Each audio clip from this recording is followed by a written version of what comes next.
আসছে ঈদুল আজহা।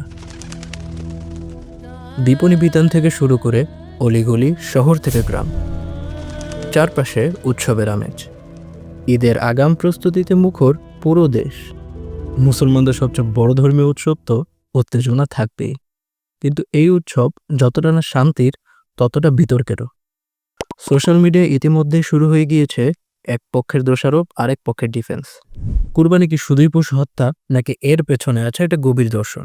আজকের ভিডিওতে আমরা জানব কোরবানির শিকড় ঠিক কতটা গভীরে এবং কেন এটা আজও গুরুত্বপূর্ণ, এবং কোরবানিতে জবের পদ্ধতি কতটা যৌক্তিক।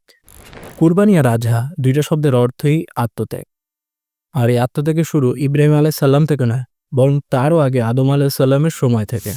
আল্লাহ তাআলা আদম আলাইসাল্লামকে জোড়ায় জোড়ায় দুটি করে 4টি সন্তান দিয়েছিলেন। প্রথম জোড়ার সন্তানদ্বয় ছিলেন কাবিল ও ইকরিমান, আর পরের জোড়ার হাবিল ও লাবুদা। আল্লাহ তাআলা আদম আলাইসাল্লামের বংশ বিস্তারের লক্ষ্যে হুকুম জারি করলেন, প্রথম জোড়ার পুরুষ দ্বিতীয় জোড়ার নারীর সাথে এবং দ্বিতীয় জোড়ার পুরুষ প্রথম জোড়ার নারীর সাথে বিবাহ বন্ধনে আবদ্ধ হবে। কিন্তু কাবিল, যিনি ছিলেন অহংকারী এবং ঈর্ষান্বিত, তিনি আল্লাহর নির্দেশ মানতে অস্বীকৃতি জানান। তখনই আসে কুরবানির আদেশ। তাফসীর ইবনে কাসির অনুযায়ী কাবিল কৃষিকাজ করতেন আর হাবিল পশুপালনে নিযুক্ত ছিলেন। তারা উভয়ই আল্লাহর উদ্দেশ্যে কোরবানি দিলেন। হাবিল সেটা ছাগলটি উৎসর্গ করলেন, আর কাবিল দিলেন সাধারণ ফসল। আল্লাহ কবুল করলেন হাবিলের কোরবানি। হিংসার বশে কাবিল হত্যা করল হাবিলকে। এটাই ছিল মানব ইতিহাসের প্রথম হত্যা। এরপর বিভিন্ন যুগে কোরবানির পদ্ধতিতে রূপান্তর এলেও মূল দর্শন একই রইল। পরিশেষে ইব্রাহিম আলাইসাল্লামের সেই মহান আত্মত্যাগের প্রতীক হয়ে আজও বেঁচে আছে কোরবানি।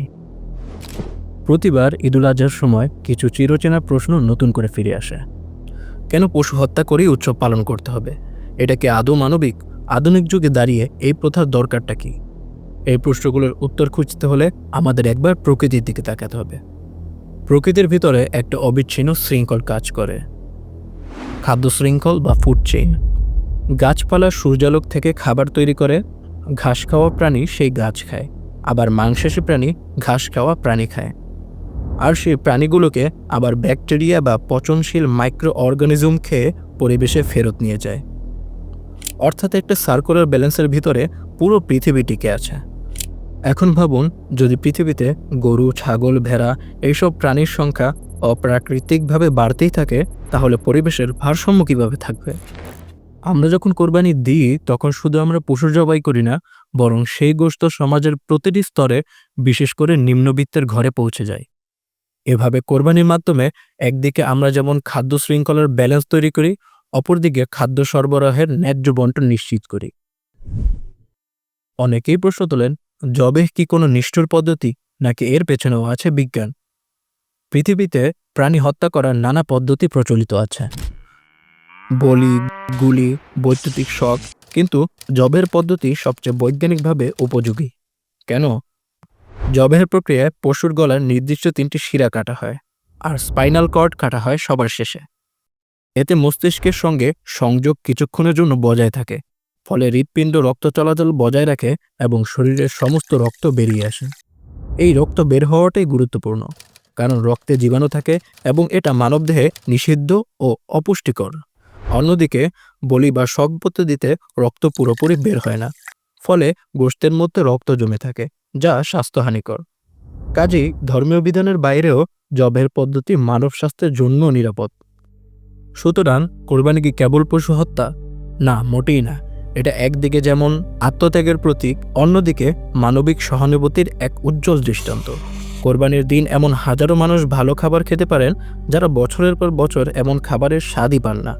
এক প্লেট গরুর মাংস হয়তো শহুরে মানুষের কাছে নিত্যদিনের বিষয়, কিন্তু অনেক গ্রামে, বস্তিতে বা নিম্নবিত্ত পরিবারের কাছে এই দিনটা এক উৎসব, এক বিশেষ দিন। তাই কোরবানিকে শুধু ধর্মীয় আনুষ্ঠানিকতা হিসেবে না দেখে, এটাকে দেখুন মানবতা, পরিবেশ ও সাম্যবোধের এক অভিন্ন উৎসবে পরিণত করার দৃষ্টিভঙ্গি থেকে। বিতর্কে জড়িয়ে বিভ্রান্ত হওয়ার আগে ইতিহাস, বিজ্ঞান ও মানবিকতার আলোয় বিষয়টাকে বুঝে নেওয়াই আমাদের দায়িত্ব। এই ভিডিও যদি আপনার কোনো ভুল ধারণা পরিষ্কার করতে পারে কিংবা নতুন কিছু ভাবতে বাধ্য করে, তাহলে একটি শেয়ার দিন, যাতে আরও অনেকের চোখ খুলে যায়। আর মন্তব্য লিখে পাঠান আপনি কোরবানিকে কিভাবে এনজয় করেন। আর হ্যাঁ, সবাইকে শুভ ঈদুল আজহা।